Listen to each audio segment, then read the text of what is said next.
Good to go? All right. The place harkens a sense of doom, Cold Harbor. Even as a child visiting the battlefield for the first time with my dad and making our way along the park road through and around the Confederate entrenchments, I felt a certain sense of foreboding. This perception still persists today, 150 years later. We see the images after the war from the battlefield, such as that on the cover of Hurricane from the Heavens, and we read the words of such men as Thomas Hyde, an officer in the 6th Corps of the Army of the Potomac.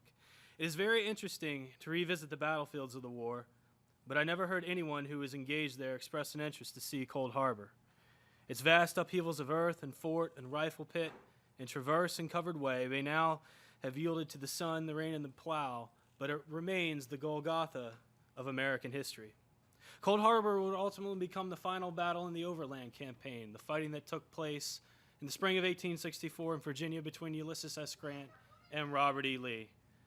Beginning in the wilderness, the fighting would move on to Spotsylvania Courthouse and then to the North Anna River, and then finally to the area northeast of Richmond between the Pamunkey and the Chickahominy Rivers.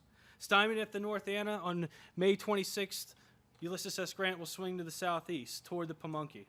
Robert E. Lee will counter, and there will be fighting on May 28th at a place called Hawes Shop. The armies will face each other across Totopotomoy Creek for several days and clash at Bethesda Church and Metadaquin Creek. Finally, through fighting on the outskirts of the army between the cavalry, both armies will turn their attention toward the crossroads of Cold Harbor. Through May 31st and June 1st, both sides will rush men to get to this vital crossroads. However, there was nothing impressive about Cold Harbor itself. One Union officer wrote sarcastically, but with some seriousness, "Of all the wastes I've seen, the first sight of Cool Harbor was the most dreary. Fancy a baking sun to begin with, a wretched house, an open plain, trampled fetlock deep into fine white dust. On the sides and in the distance were pine woods. It was Sahara intensified, and it was called Cool Harbor." But strategically, Cold Harbor was very important, for one road led to White House Landing to the east, the Union Army's main supply depot, and the other to the west ran toward the Confederate capital of Richmond. Probably because it was the last battle of the Overland Campaign is why it encapsulates the offensive and defensive characteristics of that campaign. From a defensive perspective, we begin to see the emergence of massive field fortifications, trench warfare by the Confederate Army of Northern Virginia. This trench warfare will begin at Spotsylvania. Now, in the past, the Confederates have been able to take advantage of natural defensive terrain. At Manassas, Lee would utilize the deep cut, the sunken road, which would become the Bloody Lane at Antietam, and finally the sunken road and the stone wall at Maurice Heights at Fredericksburg. But at Spotsylvania, Lee is caught out in the open. He's outnumbered, and he must improvise. So he sets to work building massive field fortifications, the forerunners of the entrenchments that we will see later on in Europe in World War I. The plan is very simple. The execution is very simple. The Confederates stand shoulder to shoulder in one line, facing in a certain direction, and they begin to dig, throwing up earth in front of them. All the trees in the area are chopped down to bring forward to reinforce the earthen embankment. About 6 inches above the earthen embankment is placed what is known as a headlog to protect the soldier when they're standing in the earthwork, so that they can fire out between the earth and the headlog with relative ease and protection. Out in front of the main line, about 10 to 15 yards, are chopped down trees, branches sharpened, the sharpened stakes pointing toward the enemy as further protection.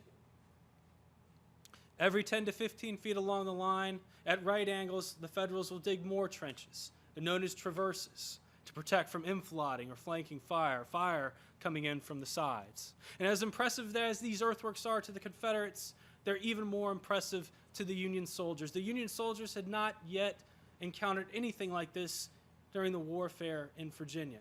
And so as the Confederates improvise, so too must the Federals. The improvisation comes from a Union officer from New York, a colonel named Emory Upton. Upton recognizes that attacking these earthworks head-on in the traditional linear tactics of the day would be literally suicidal. So he decides on a daring plan. He decides that rather than sending his men across the open field to stop and fire at the Confederates and then close on the Confederate lines, he decides that he's going to send his men across the field in a very tight, compact formation. The men will cross the open field and breach the Confederate line without stopping to fire. In essence, it's a bayonet charge. And it works. At Spotsylvania on May 10th, Upton executes his assault, but unfortunately the Federals are unable to exploit Upton's breakthrough, and he is driven back. But his tactic gives Grant hope. Grant tries it again 2 days later, and instead of using the 5,000 men that Upton used, he decides to use 20,000 men, and they punch a hole in the Confederate lines, but again, the attack is unsupported, and the Federals are driven back. And this tactic, this column assault, becomes sort of the unofficial tactic in attacking, in offensive tactics during the overland campaign for the Army of the Potomac. And on June 1st, when the first Union assaults take place, Upton is there on the field. And he's had time to refine the tactic that he implemented at Spotsylvania. He decides to form his men into two lines. The first line will go forward and attack and hit the Confederate position. And if the first line is successful, the second line will move up and exploit the breach created by the first. If the first line is stymied in front of the Confederate earthworks, the second line will push men up one at a time, one regiment at a time, to push enough weight into the gap in order to allow the Federals to move up and over the Confederate works. So on June 1st, the Federals attack, and they're somewhat successful. Upton's attack is successful. The Federals overrun the first line of Confederate works.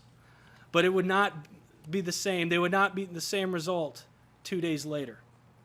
The doom that I spoke about earlier of Cold Harbor has tied itself to the failure of the Union assault that takes place there on June 3rd of 1864. Grant planned for an army-wide assault to take place at 4:30 that morning. And at 4:30 that morning of June the 3rd, 1864, the Union lines will move forward in an effort to break the Confederate line and open the way to the Confederate capital at Richmond.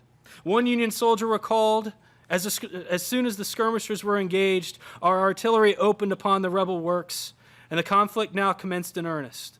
Amid the deafening volleys of musketry, the thunders of the artillery, and the wild yells of battle, our brave fellows pressed rapidly across the space between the hostile lines of works, and the whole Union force was thrown against the rebel breastworks almost simultaneously. But the works were too strong, the abattis too troublesome, and the rebel force is too numerous. Their line could not be taken. Thus this grand assault, in which General Grant hoped to force his enemy across the Chickahominy, failed. The rebels turned back Grant's grand attack in about an hour's time. And by the early afternoon, the Federals had decided to suspend any further offensive operations. But this failure on June 3rd has inextricably tied itself to the man who ordered the attack, Lieutenant General Ulysses S. Grant.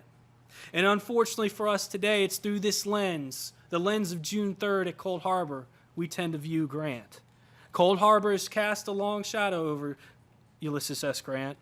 Perhaps what makes the day all that more devastating was that there was so much hope in the Union high command for success for the assault. Even today, we can approach situations with the utmost optimism only to see our expectations terribly dashed. And this is what happened to Grant at Cold Harbor. Grant's idea that the assault would succeed was based upon a logical rationalization after a thorough analysis of the events swirling around him. Over the course of the last week, Grant had become convinced, and he had written to his superiors in Washington, that Lee's army was whipped. While fighting along the Totopotomoy Creek was inconclusive, the Federals